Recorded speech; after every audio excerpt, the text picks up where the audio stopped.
Hey YouTube, time itself. In a previous video I talked about using an assault rifle as a long-range counter-sniping weapon.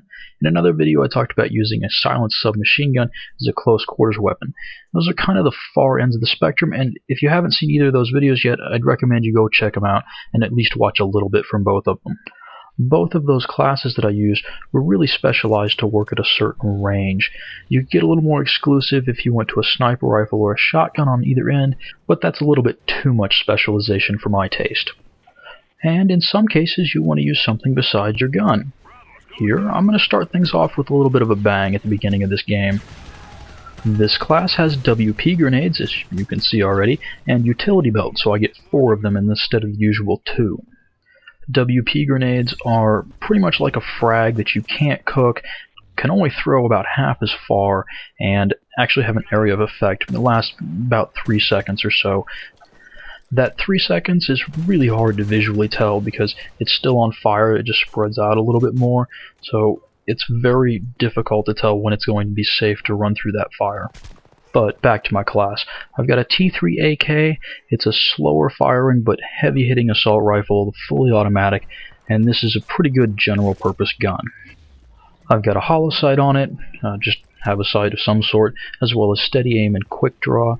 I like to use this gun at a little bit longer range than I could if I didn't have steady aim, and quick draw never hurts. I like the personal UAV sweep on this class. I'm usually close enough that I can see the enemies on my radar, and it really helps me pick my fights carefully. Finally, I have a proximity launcher that I'll take out just about any time I see an enemy parrot, buzzard, or helicopter. Just try and take that stuff down and help the team. I feel like this is a pretty good, versatile infantry class, even if it isn't specialized and can't excel in any particular area. I use it quite a bit as my main grunt infantry class. So it should probably already be obvious, if you want to be working at longer ranges with this gun, you should be burst firing it.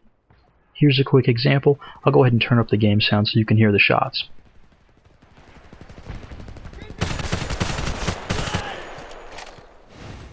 Just like that. I'm going to stay here for a little bit, harass the guys over at B, and try and keep them from getting to A. Hopefully some alarm bells went off in your head that said this is not a good spot to stay for very long, and it really isn't. But let's talk about why. First of all, I'm fighting a pretty long distance fight against the guys who are in the B house on the ground and also on the second floor. Okay, that on its own really isn't a problem, but I don't have much cover. Really, the only cover I have is this wall to my left that I can duck behind if I get in trouble. And there isn't any cover here from where I can stand behind and shoot, and that's really not what you want in a long-range firefight. If I was trying to surprise people who are coming around this house to my left here, that would be okay. But surprise? Really? I've been here for a whole minute firing an unsilenced weapon. There's no element of surprise left. This guy tries to get in a similar position over by that blue house, and as you can see, just having a wall to one side really doesn't provide very good cover. At least half your body is going to be exposed if you're shooting out from that kind of position. So if someone with a submachine gun were to come around this corner, I would find myself in a little bit of trouble. Fortunately, teammates in the A building behind me, and especially in that blue building opposite the treehouse on the second floor, are watching those traffic lanes and hopefully would at least get a couple shots on someone trying to do that. I also use the UAV to know when I should probably go ahead and throw some WP or frag grenades to keep people off of that corner. But an airstrike comes in and I'll go ahead and get out of there. So thus far I've managed to keep most of my fights at mid to a little bit longer range, and that's really where I like them when I'm using this gun. And I'll go ahead and throw all of my ordnance out the window. It's okay, when I get resupplied, I'll get all of those back. You get resupplied back up to your full capacity, so those are really nice with fistful and utility belt. It really lets you spam grenades. Now that I'm in this house, I have to be prepared for some close quarters fighting, knifing, and hip firing. I think the crosshairs are deceptively small, and hip firing really is not a terribly good option, even though it is reasonably effective with the assault rifles. You remember the start of the game, where I WP'd everyone and then tried to hip fire the guy in the corner? It didn't work out for me so well.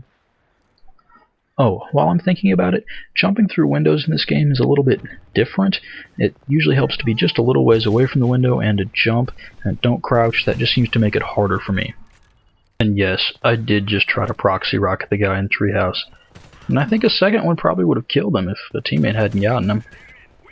When you do hip fire, I think the important thing to do is to strafe, because that's your advantage. So this firefight, I have some chest high cover, just strafe along it.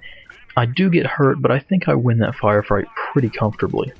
And it's not just limited to strafing or when you need to hip fire. Evading in general seems to be very effective in this game. I don't know if it's just partly the dedicated servers or that your guy is extremely athletic. But whatever the case may be, neither of those things are going to save you from cluster bombs. Just stay away from those things, inside preferably. On average, it seems like about once a game, I'll have some guy start shooting me in the back, I'll jump up in the air, do a 180, scope in, and kill him. Sure, the first couple times it happened, I felt like an FPS god. But it kept happening, and we know that I'm not actually an FPS god. You've seen enough of my gameplay to recognize this, so there's probably something to it. Now, jumping isn't going to be as effective as dying or taking cover, but it may save you from your attacker for a split second. At this point, I recognize I've got 5 stars. I'm going to post this game, and plus, I just want to see how long I can live on this particular life, so I'm playing a little bit more cautiously than I normally would.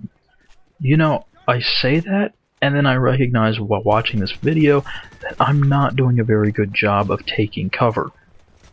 Once again, I've posted myself up against a vertical cover that I need to duck around completely so that I can't see the people who are charging at me in order to actually use my cover effectively. Here it is again, and I'm using the tree, and the tree's not very good cover, so go ahead and die there. Alright, so at this point, they've already got more than half the capture time they need to win this round, and we don't have any.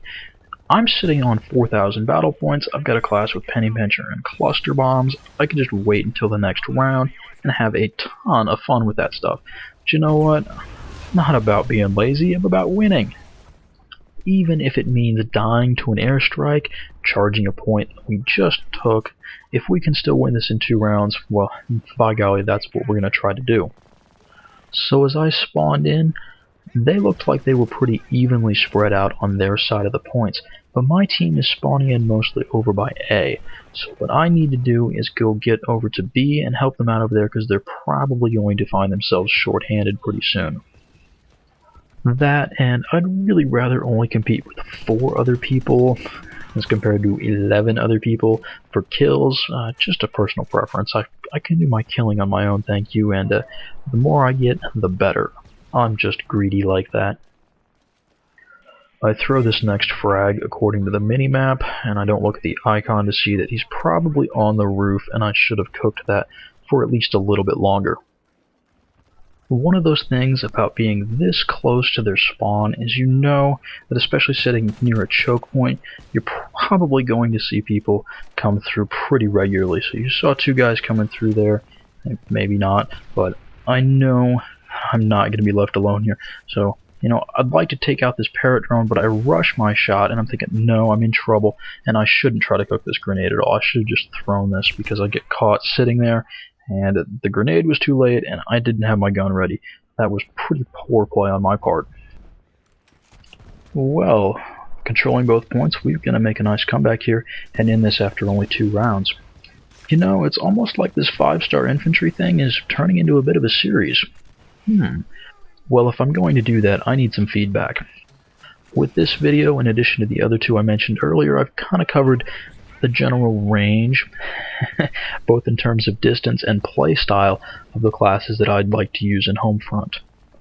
But I've been sticking to Battle Commander Ground Control. While it's a lot of fun, it has its own elements that are somewhat different than the rest of the game, especially the resupply really changes things quite a bit.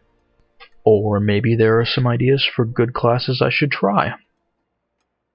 At any rate, 27 and 5, I hope you enjoyed it, and thank you for watching.